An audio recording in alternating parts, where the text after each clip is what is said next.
Okey, ramai orang ingat Toyota Noah ni mahal. Kalau nak dibandingkan, kalau korang beli sedan, dah nak 3 tapi nak beli sedan RS FE tu, bulanan dia pun 1,700 full loan macam ni. Beza tak banyak. You tengok dia punya lampu belakang dia.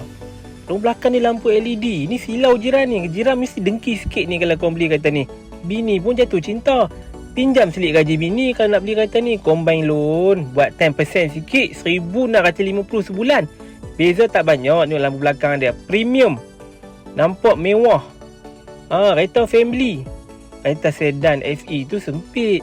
Bulanan pun tak beza banyak dengan ni. Ini pun lagi berbaloi. Sebab kita nak loan 9 tahun. Confirm korang akan jatuh cinta. Bagi tengok lampu belakang tu. Lampu belakang tu memang buat saya jatuh cinta.